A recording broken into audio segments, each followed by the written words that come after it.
पर्व आत्म विशुद्धि के पर्व हैं। इन पर्वों में अंतरंग चैतन्य आत्मा की विशुद्धि को प्राप्त करने के लिए साधनाएं की जाती हैं। कसाइयों को, विकारों को तिलांजलि दी जाती है।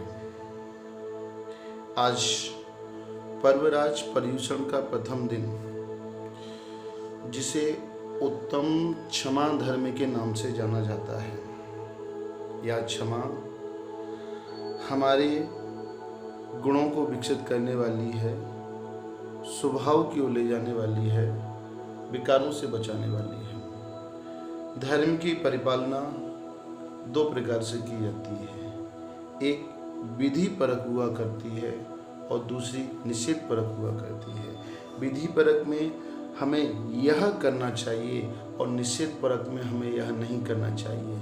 जैसे अहिंसा धर्म, अहिंसा धर्म में हमें बताया जाता है, विधि परक में हमें जीवों पर दया परिपालन करना चाहिए। निषेध परक में हमें किसी भी जीव को सताना नहीं चाहिए। इसी प्रकार से दशलक्षण धर्म भी, पर्युषण पर्व भी विधि परक भी हुआ करते हैं और निषेध परक भी हुआ करते हैं। विधि परक में हमें क्षमा धर्म धारण करना चाहिए और निषेध परक में हमें कभी भी क्रोध नहीं करना चाहिए। यह निषेध परक हुआ करता है। तो यह क्षमा हमारे आत्मा का स्वभाव हुआ करता है, हमारा निजी स्वभाव हुआ करता है। यह किसी दूसरे का स्वभाव नहीं है। यह हमें बाहर से उड़ने की आवश्यकता नहीं है। यह तो हमारे अंतरंग से उत्पन्न होने वाला भाव हुआ करता है। यह विकारों से बचाने वाला है। क्षमा धारण करने पर अंतरंग में जो विकृति है, कसाई आदि जो प्रवेश कर गई हैं, वह पलायन करने लगती है। क्षमा हमारी क्षमता को प्रकट करने वाला हुआ करता है। जैसे ही हमारे जीवन में क्षमा आती है, क्षमा को धारण करना श्रेष्ठता हुआ करती है। लेकिन क्षमा हम धारण नहीं कर पाए, किसी ने हमसे कोई शब्द कहे या हमारी अपेक्षाओं की उपेक्षा हुई, तो उस समय हमारे अंतरंग से क्रोध उत्पन्न होना प्रारंभ हो जाया करता है।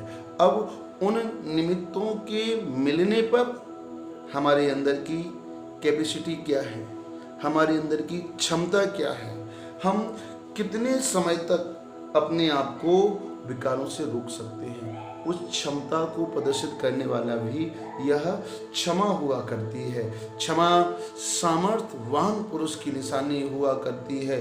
क्रोध कायरता और कमजोरी का प्रतीक हुआ करती है। जब हम कमजोर हो जाया करते हैं, असहाय हो जाया करते हैं, तो हमारे अंतरंग से क्रोध प्रकट होना प्रारंभ हो जाया करता है।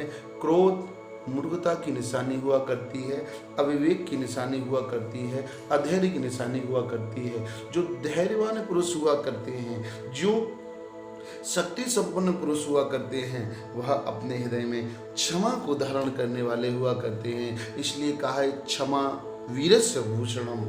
और जो शक्तिहीन पुरुष हुआ करते हैं, अविवेकी पुरुष हुआ करते हैं, मूर्ख पुरुष हुआ करते हैं, वह तत्काल क्रोध आदि को प्रकट करके बाद में पश्चाताप और दुख करने वाले हुआ करते हैं, बाद में आत्मग्लानि से भरने वाले हुआ करते हैं। क्रोध जब जब भी प्रकट हुआ करता है, विकारों को उत्पन्न करने वाला हुआ करता है, हमें अंतरंग से ग्लानि को उत्पन्न कराने वाला हुआ करता है। क्रोध जब प्रकट हुआ करता है तो क्रोधी व्यक्ति के हाव भाव कुछ ऐसे हो जाया करते हैं कि एक सामान्य व्यक्ति भी उस क्रोधी व्यक्ति को पहचान सकता है कि इस व्यक्ति को क्रोध आ रहा है।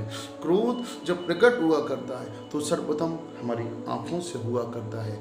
उस क्रोधी व्यक्ति की आंखें लाल हो जाया करती हैं। उस क्रोधी व्यक्ति के विषय में कहा जा रहा है, प्रकट हो क्रोध आंखों से, कभी वचनों से होता है।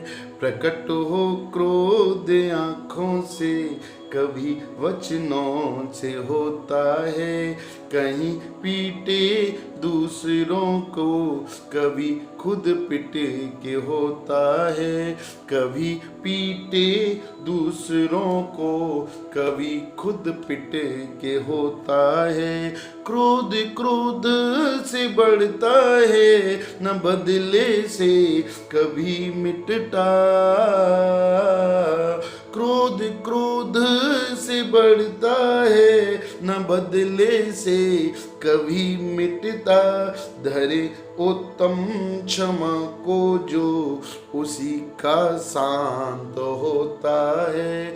धरे उत्तम क्षमा को जो, उसी का शांत होता है।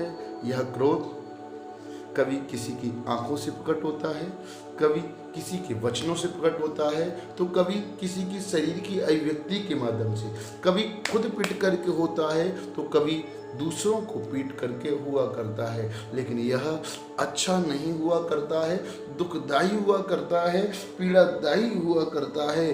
क्रोध कभी भी क्रोध करने से नहीं मिटता है। जैसे अग्नि कभी भी ईंधन के माध्यम से नहीं बुझती, अपितु ईंधन की कमी से बुझती है, उसी प्रकार से क्रोध कभी भी क्रोध से नहीं बुझता, अपितु क्रोध की कमी अर्थात क्षमा और क्षमताओं से बुझा करता है, धैर्य से बुझा करता है। समता को धारण करने से क्रोध का अंत हुआ करता है। जो समता को धारण करता है, क्षमा को धारण करता है, इस क्रोध रूपी पिशाच को वह शांत कर दिया करता है। यह क्रोध विकारों को उत्पन्न करने वाला है। इसलिए हमें अपने आत्म स्वभाव को प्राप्त करना है, हमें अपनी क्षमताओं की वृद्धि करना है, हमें शक्ति संपन्न बनना है, तो हमें क्षमा को धारण करना होगा। क्षमा हमारे आत्म कल्याण की प्रतीक हुआ करती है, मोक्ष मार्ग की प्रतीक हुआ करती है, आत्म गुणों की प्रतीक हुआ करती है और क्रोध विकार का प्रतीक हुआ करती है। पर्वराज पर्युषण में यह स्पष्ट रूप से संदेश दिया जाता है कि कसाएं अधर्म हुआ करती हैं और कसायों को छोड़ने वाला व्यक्ति धर्म को प्राप्त करने वाला हुआ करता है, धर्म के स्वभाव में जीने वाला हुआ करता है। जो क्रोध करता है, क्रोध करने वाला व्यक्ति अनंत संसारी हुआ करता है, दीर्घ संसारी हुआ करता है। कहते हैं कि जो क्रोध में रम गया, जो क्रोध में रम गया हो, वो संसार में जम गया। जो क्रोध में रम गया हो, वो संसार में जम गया। क्रोध जिसके उर में न हो, वो जिंदर में रम गया। क्रोध जिसके उर में ना हो, वो जिन धर्म में रम गया। क्षमा धर्म पाने वाला मोक्ष मार्ग का राही है। क्षमा धर्म पाने वाला मोक्ष मार्ग का राही है। क्रोध के क्षीण होने से उसके गमों का दम गया। क्रोध के क्षीण होने से उसके दुखों का गम गया, उसके दुखों का दम गया। क्रोध से नहीं बुझता है। क्रोध जिसके हृदय में जम जाता है, जिसके जीवन में जम जाता है, या क्रोध को जिसने अपनी आदत बना लिया है, क्रोध में जो जम गया है वह संसार में जम जाया करता है। क्रोध में रमने वाला व्यक्ति संसार में भ्रमा करता है, संसार में दुखों को उठाया करता है। जिस प्रकार से अंगारे को उठाने वाला व्यक्ति, अंगारे को छूने वाला व्यक्ति और अंगारों को दूसरों पर फेंकने वाला व्यक्ति दूसरों को दुखी कर पाए या ना कर पाए, दूसरों को जला पाए या ना जला पाए, लेकिन अंगारे को छूने वाला व्यक्ति स्वयं जल जाया करता है, स्वयं दुखी हुआ करता है। उसी प्रकार से क्रोध करने वाला व्यक्ति दूसरे व्यक्ति को दुखी कर भी सकता है और नहीं भी कर सकता है। यदि सामने वाला व्यक्ति समझदार है, धैर्य से संपन्न है, विवेक से संपन्न है, तो वह उसे दुखी नहीं कर पाएगा। लेकिन यदि यह अविवेकी है तो उस पर क्रोध का असर भी हो हो सकता है, लेकिन सर्वप्रथम वो अपने आप को दुखी कर लिया करता है, जला लिया करता है। तो क्रोध में रमने वाला व्यक्ति संसार में जमा करता है, और क्रोध को अपने हृदय से निकालने वाला व्यक्ति अर्थात अपने हृदय में क्षमा को धारण करने वाला व्यक्ति जिन धर्म में रमने वाला हुआ करता है। जिन धर्म की पहली अनिवार्य शर्त हुआ करती है कि आप जिन धर्मी हो तो अनंतानुबंधी क्रोध को आपको विदा करना होगा। यदि अनंतानुबंधी क्रोध को आप पाल कर रखोगे तो आप कभी जिन धर्मी नहीं बन पाओगे। जिन धर्म का पहला लक्षण उत्तम क्षमा धर्म हुआ करता है, जो क्षमा धर्म में जीने वाला हुआ करता है, वे कसायों की गांठ को खोल करके आत्म स्वभाव में जीने वाला व्यक्ति हुआ करता है। वही महान जिन धर्म के माध्यम से आत्म कल्याण कर सकता है। नहीं तो संसार की 84 लाख गलियां उसके लिए खुली हुई हैं, जिनमें वह भ्रमण किया करता है, दुख को उठाने वाला हुआ करता है। जो क्षमा धर्म को पालने वाला हुआ करता है, एक क्षमा धर्म जिसके जीवन में आ जाया करती है, तो वह मोक्ष का राही उस मोक्ष के मार्ग पर आगे बढ़ता हुआ अपनी विशुद्धि को निरंतर बढ़ाता जाता है। क्रोध कैसा है? हमारी विशुद्धि का अंत करने वाली हुआ करती है, हमारे अंतरंग के निर्मल भावों का अंत करने वाली हुआ करती है, हमारे धर्म भावों का अंत करने वाली हुआ करती है। और तो और जब क्रोध प्रकट हुआ करता है तो अपनों में ही दरार डाल दिया करता है, अपनों को ही दूर कर दिया करता है। अपना प्रिय व्यक्ति भी क्रोध में शत्रु के समान नजर आया करता है। इसलिए जिसके जीवन में यह क्रोध क्षीण होने लगता है, पक्का निश्चित मान के चलिए, महावीर भगवान की वाणी मान करके चलिए कि उसके जीवन में क्रोध जितना क्षीण हो गया है, उसके जीवन से गम भी वैसे ही वैसे क्षीण होने लगते हैं, दुख दूर होने लगते हैं। इसलिए यह आत्म कल्याणकारी धर्म क्षमा धर्म परम हितकारी है, परम लाभदायक है, हर व्यक्ति का हित करने वाला है। जिन धर्मी क्या प्राणी मात्र के लिए हितकारी हुआ करता है। इसलिए यह क्षमा हमारे जीवन में अवश्य आनी चाहिए। हमारे जीवन में क्रोध क्यों प्रकट होता है, तो उसके लिए निर्देश दिया गया है कि जब जब हमारी अपेक्षाएं अधिक हुआ करती हैं तो अपेक्षाएं क्रोध को उत्पन्न करने वाली हुआ करती हैं। दूसरा कारण, जब जब हमारा दिमाग नकारात्मकताओं से भर जाया करता है, किसी के प्रति विपरीत धारणाओं से भर जाया करता है, तो उस समय नकारात्मकता भी हमारे जीवन में क्रोध को उत्पन्न करने वाली हुआ करती है। तीसरा, क्रोध को उत्पन्न करने का कारण, यदि कोई व्यक्ति क्रोध कर रहा है तो उस क्रोध करने वाले व्यक्ति को क्रोध और दिलवाना, क्रोध की अग्नि में ईंधन डालने के माध्यम से भी उस सामने वाले व्यक्ति का तो क्रोध भड़कता ही भड़कता है, साथ ही साथ में हमारा भी क्रोध भड़कना प्रारंभ हो जाया करता है। क्रोध का एक कारण हमारा अहंकार हुआ करता है, जिसे हम स्वाभिमान का नाम तो दिया करते हैं, लेकिन हम उसमें अभिमान में ऐसे डूब जाया करते हैं कि महाक्रोध पर उतारू हो जाया करते हैं। क्रोध बीमारी के कारण से हुआ करता है। जब व्यक्ति अधिक समय तक रोग में रहता है तो उसका स्वभाव चिड़चिड़ा हो जाया करता है। शक्ति क्षीण होने के कारण से, कमजोरी के कारण से भी क्रोध प्रकट होना प्रारंभ हो जाया करता है। कभी कभी कुछ स्थान ऐसे हुआ करते हैं जिन स्थानों पर पहुंचने पर, जिन स्थानों पर खड़ा होने पर, जिन स्थानों पर रहने पर, ये कुछ वस्तुएं ऐसी हुआ करती हैं जिनका सेवन करने के माध्यम से भी क्रोध प्रकट होना प्रारंभ हो जाया करता है। तो द्रव्य, क्षेत्र, काल, भाव आदि के परिवर्तन के माध्यम से हम अपने जीवन को क्रोध आदि कसायों से बचा सकते हैं। कभी कभी यह पूर्व संस्कारों के माध्यम से भी हुआ करता है। पूर्व संस्कार अर्थात यदि कोई व्यक्ति नरक से निकल करके आया है या उसको नरक में जाना है तो ऐसा व्यक्ति अत्यधिक क्रोध करने वाला हुआ करता है। संस्कार अवश्य रहते हैं। कभी कभी व्यक्ति पागलपन में भी क्रोध किया करता है और कभी कभी व्यक्ति मूर्खता के कारण से भी, अज्ञानता के कारण से भी क्रोध करने वाला हुआ करता है। अब इस क्रोध से बचना है तो क्रोध से बचने के लिए हमें सर्वप्रथम क्रोध का एक मुख्य अहम कारण हमारी अपेक्षाएं हुआ करती हैं। हमें अपनी अपेक्षाओं को पूर्ण रूप से शांत करना होगा, या पूर्ण रूप से शांत नहीं कर सकते हैं तो हमें अपनी अपेक्षाओं को सीमित करना होगा। हमारी अपेक्षाएं जितनी सीमित होंगी हमारा क्रोध उतना कम होगा। अपेक्षाएं जितनी बड़ी होंगी व्यक्ति का क्रोध उतना ही अधिक होगा। दूसरा कारण, व्यक्ति दुर्वचन या गाली आदि अशुभ शब्दों का प्रयोग से व्यक्ति को बचना होगा। यदि हम दूसरों के लिए अशुभ शब्दों का प्रयोग करते हैं, पीड़ादायी कटुक शब्दों का प्रयोग किया करते हैं, तो उसके माध्यम से सामने वाले व्यक्ति की कसाई बढ़ जाती है। हमने उसको 2 अपशब्द कहे, वो हमें 4 अपशब्द कहता है। इस प्रकार से यह कभी ना समाप्त होने वाला क्रम प्रारंभ हो जाया करता है। तीसरा, क्रोध से बचना है तो हमारी सकारात्मक विचारधारा होना आवश्यक है, और सकारात्मक विचारधारा उसकी हो सकती है जिसने महावीर की वाणी को, महावीर की देशना को, जिन धर्म की वाणी को समझने का प्रयास किया है, तीर्थंकर भगवंतों की वाणी को समझने का प्रयास किया है, स्वादवादी बनने का प्रयास किया है, तो हमारी सोच सकारात्मक होना बहुत जरूरी हुआ करती है। तीसरा कारण, चौथा कारण, जिस प्रकार से हम अपने स्वाभिमान को महत्व दिया करते हैं, उसी प्रकार से दूसरे के स्वाभिमान को महत्व देना हम प्रारंभ कर देंगे, तो उस दिन क्रोध के अंश हमारे जीवन से धीरे धीरे कम होने लगेंगे। इसी प्रकार से हमें व्यर्थ के विसंवाद से भी बचने का प्रयास करना चाहिए। जब कोई दूसरा व्यक्ति क्रोध में हुआ करता है तो क्रोधी व्यक्ति को हमें जवाब देने से बचना चाहिए, क्योंकि जब हम क्रोधी व्यक्ति को जवाब दिया करते हैं तो वह आवेश में हुआ करता है, वह किसी को सुनने को तैयार नहीं हुआ करता है।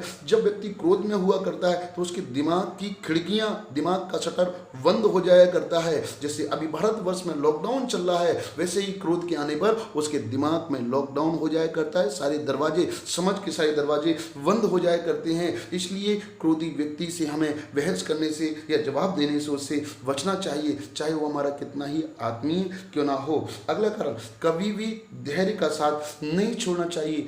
धैर्य हमारी बुद्धि और विवेक पर नियंत्रण बनाकर रखता है। अगला कारण, क्रोध से बचने के लिए हमें सिर्फ तत्व दृष्टि ही को रखना चाहिए, तत्व का चिंतन करना चाहिए, वस्तु स्वभाव का चिंतन करना चाहिए। वस्तु स्वभाव का चिंतन करने वाला व्यक्ति अपने आप को क्रोध से बचा लिया करता है। अगला कारण, हमें कर्मों की विचित्रता पर भी चिंतन करना चाहिए। जब हम कर्मों की विचित्रता पर चिंतन किया करते हैं तो कर्मों की विचित्रता पर चिंतन करने पर हमारे अंदर धैर्य की वृद्धि हुआ करती है, क्षमता की वृद्धि हुआ करती है, समत्व भाव उत्पन्न हुआ करता है, और कर्मों की विचित्रता पर चिंतन करने पर हमें अपने दुष्कृत्यों पर ग्लानि का भाव आया करता है। फिर हम दूसरे पर क्रोध नहीं कर सकते, क्रोध को प्रकट करने से हम बचा लिया करते हैं। और यदि अपने आप को क्रोध से बचाना है तो आप एक माचिस की तीली को लीजिए, माचिस की तीली को देखिए, माचिस की तीली के ऊपर रोगन हुआ करता है, उसको मैं हाथ में लेकर के देखता हूँ तो ऐसा लगता है जैसे सिर है। उस पर 4 पंक्तियाँ बनाई हैं,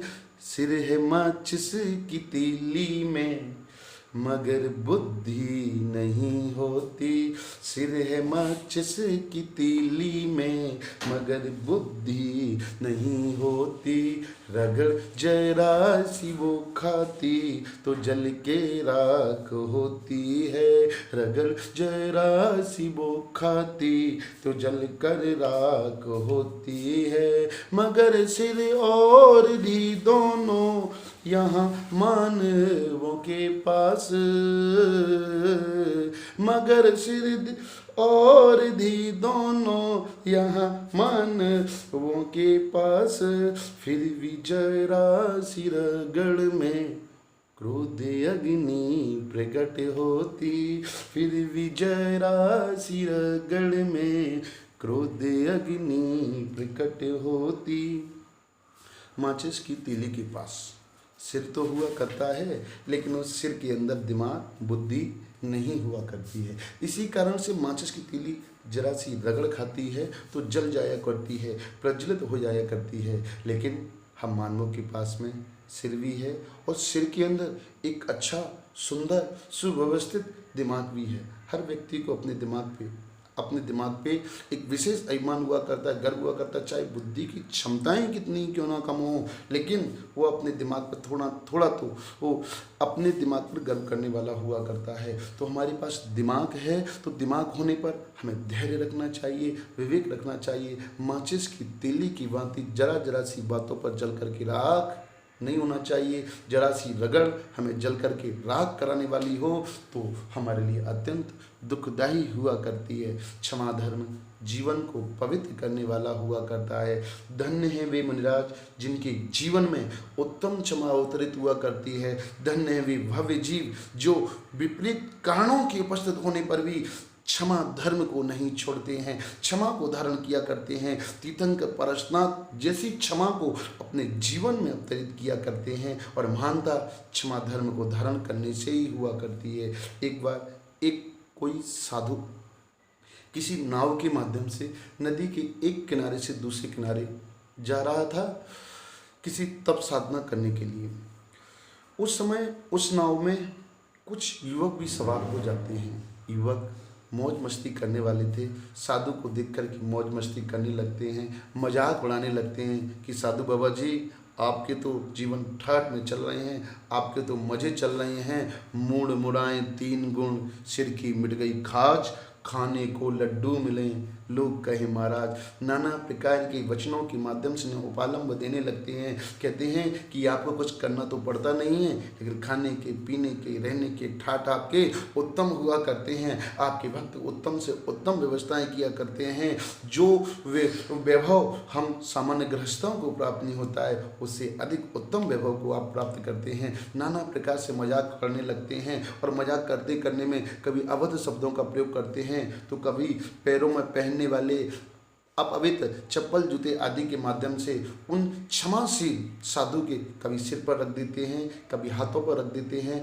नाना प्रकार से उनका अपमान करने लगते हैं। तभी जब नाव नदी में बीच में है, आगे बढ़ती जा रही है, आकाश से आकाशवाणी होती है। आकाशवाणी होती है कि यदि साधु महाराज आप चाहें तो इस नाव को अभी पलट दें और इस नाव में बैठा एक भी व्यक्ति नहीं बचेगा, बस आपके सिवाय।